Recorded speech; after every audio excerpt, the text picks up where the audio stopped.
السلام علیکم ورحمۃ اللہ وبرکاتہ۔ الحمد للہ رب العالمین والصلاة والسلام علی سید المرسلین وعلی آلہ واصحابہ اجمعین، اما بعد۔ محترم ناظرین و پیارے سامعین، آج کا موضوع ہے بیوی بچوں پر خرچ کرنے کا ثواب اور کیا اہل و عیال پر مال خرچ کرنا صدقہ ہے۔ میرے پیارے بھائیوں، صدقے کی بہت ساری شکلیں ہیں اور ان میں سے ایک شکل یہ ہے کہ جو مال اپنی بیوی بچوں اور گھر والوں پر ان کی صحیح تعلیم و تربیت، ان کی پرورش و پرداخت اور ان کی جائز ضرورت پر خرچ کی جاتی ہے، تو یہ احادیث رسول صلی اللہ علیہ وسلم کے مطابق بہترین صدقہ ہے۔ جیسا کہ اللہ کے رسول صلی اللہ علیہ وسلم نے فرمایا، اذا انفق المسلم نفقۃ علی اہلہ وهو یحتسبها کانت له صدقہ، رواہ البخاری۔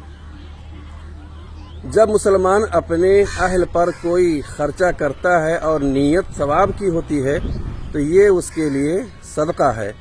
اور صحیح مسلم کی حدیث نمبر 2311، دینار انفقتہ فی سبیل اللہ و دینار انفقتہ فی رقبۃ و دینار تصدقت بہ علی مسکین و دینار انفقتہ علی اہلک اعظمها اجرا الذی انفقتہ علی اہلک۔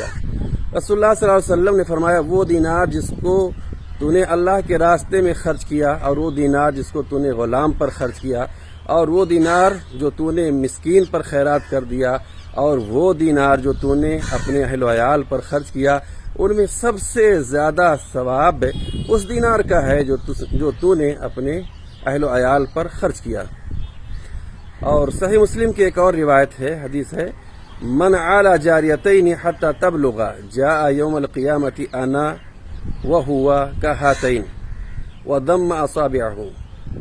اللہ کے رسول صلی اللہ علیہ وسلم نے ارشاد فرمایا، جس نے بھی دو لڑکیوں کی بلوغت تک پرورش کی، وہ اور میں قیامت کے روز اکٹھے آئیں گے، اور آپ نے اپنی دونوں انگلیوں کو ملایا۔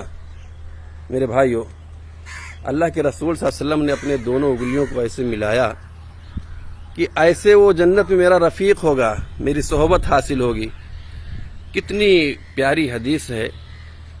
میں ان تمام احادیث کی روشنی میں آپ سے عرض کرنا چاہتا ہوں کہ ہم اپنے بال بچوں اور گھر والوں کی جائز ضرورت پر دل کھول کر کے خرچ کریں۔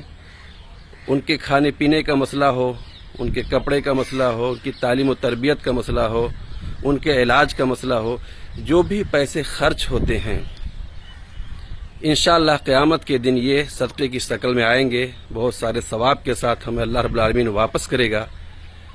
گزارش یہ ہے کہ ہم سب لوگ صحیح نیت کے ساتھ اور خیر کی امید کرتے ہوئے اپنے بچوں اور گھر والوں کی تعلیم و تربیت پرورش میں خرچ کریں۔ جو بھی ان کے متعلق خرچ ہے، تعلیم ہے، تربیت ہے، جو بھی زائد ضرورت ہے، شادی بیاہ ہے، بشرطے کی شادی بیاہ میں اسراف نہ ہو، فضول خرچی نہ ہو۔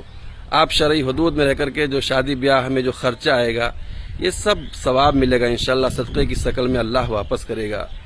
پیغام یہ ہے میرے بھائیوں، اللہ رب العالمین کے فضل کو دیکھیں، اس کی رحمتوں کو دیکھیں، کتنا بڑا درجہ اور کتنا ثواب ہے۔ اللہ نے قدم قدم پر ہمارے لیے نیکیاں لکھی ہیں۔ ہم اور آپ بس اللہ کے ہو جائیں اور صحیح طریقے سے زندگی گزاریں، حلال پاکیزہ روزی کمائیں، اور جو پیسے خرچ ہو رہے ہیں یقیناً یہ سارے پیسے صدقے کی شکل میں اللہ واپس کریں گے۔ اللہ رب العالمین ہم سب لوگوں کو نیک بنائے، ہمارے بچوں کو نیک بنائے۔ اللہ ہمیں لوگوں کے درمیان صحیح طریقے سے مل جل کر رہنے کی، حسن اخلاق کے ساتھ پیش آنے کی توفیق عطا فرمائے۔ اللہ رب العالمین ہمیں قوم ملت کے لیے نفع بخش بنائے، آمین یا رب العالمین۔ والسلام علیکم ورحمۃ اللہ وبرکاتہ۔